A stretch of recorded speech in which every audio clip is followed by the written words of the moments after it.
నమస్తే, welcome to Sakshi exclusive. Hi friends, సాధారణంగా అగ్నిపర్వతం అనగానే మనకేం గుర్తొస్తుంది? ఎర్రగా మరిగిపోయే లావా, ప్రాణాలు తీసే విషవాయువులు, ఆకాశానికి అమ్మేసే నల్లటి బూడిద. కానీ ఈ భూమి మీద ఒక విచిత్రమైన అగ్నిపర్వతం ఉంది. అది లావాతో పాటు స్వచ్ఛమైన బంగారాన్ని కూడా గాలిలోకి చిమ్ముతోంది. వినడానికి ఇదొక అల్లావుద్దీన్ అద్భుత దీపం కథలా ఉన్న సైంటిస్టుల పరిశోధనలు నిరూపించిన పక్కా నిజం. అసలు ఈ బంగారం కురిపించే అగ్నిపర్వతం ఎక్కడుంది? అది రోజుకి ఎంత బంగారాన్ని బయటకు విసురుతుందో ఆ బంగారాన్ని మనం వెళ్ళి తీసుకోవచ్చా అనే ఆసక్తికరమైన విషయాలను ఈరోజు మనం క్లియర్గా తెలుసుకుందాం. వీడియో అయితే ఎక్కడ స్కిప్ అవ్వకుండా చూడండి. ప్రపంచంలోనే అత్యంత చల్లని ప్రాంతం, ఎటు చూసినా కిలోమీటర్ల మేర పేరుకుపోయిన మంచు కొండలు ఉండే అంటార్కిటికా ఖండంలో ఈ వింత దాగుంది. అంటార్కిటికాలోని రాస్ ద్వీపంలో ఉన్న మౌంట్ ఎరెబస్ అనే అగ్నిపర్వతమే ఈ పడిన వర్షానికి కారణం. ఇది భూగోళానికి అత్యంత దక్షిణాన యాక్టివ్గా ఉండే ఏకైక అగ్నిపర్వతం. ఈ పర్వతం ఎత్తు దాదాపు 12,448 అడుగులు. దీని ప్రత్యేకత ఏంటంటే ఇందులో 1972 నుండి నిరంతరం మరిగిపోయే ఒక భారీ లావా సరస్సు ఉంది.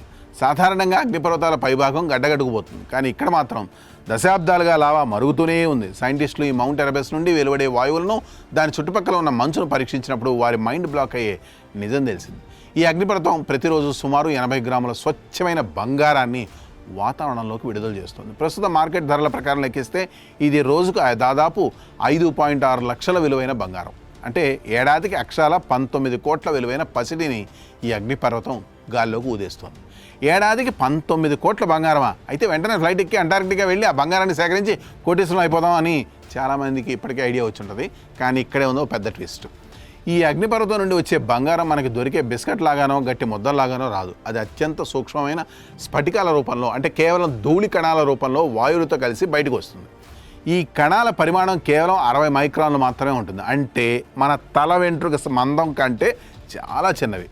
అగ్నిపర్వతం లోపల దాదాపు 1000 డిగ్రీల వేడితో ఉండే ఈ బంగారు కణాలు బయట ఉన్న అంటార్కిటికా -డిగ్రీలు చలి వాతావరణం తాగ్గానే చల్లబడి గాల్లో తేలుతూ ప్రయాణిస్తాయి. అలా ఇవి అగ్నిపర్వతానికి దాదాపు 1000 కిలోమీటర్ల దూరం వరకు విస్తరించి అక్కడి మంచుపై పడతాయి.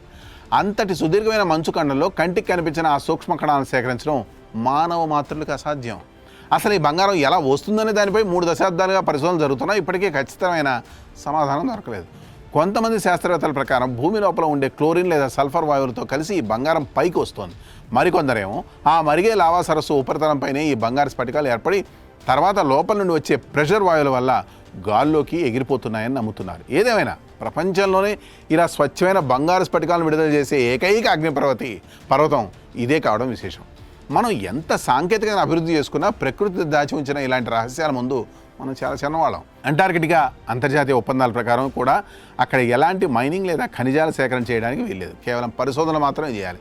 కాబట్టి ఆ 19 కోట్ల బంగారం ప్రకృతి ఒడిలోనే భద్రంగా ఉంటుంది. మరి ప్రకృతి సృష్టించిన ఈ బంగారు అగ్నిపర్వతం గురించి మీ అభిప్రాయాలంటూ కామెంట్స్ రూపంలో తెలియజేయండి. That's all for today. This is Harikrishna signing off Sakshi exclusive.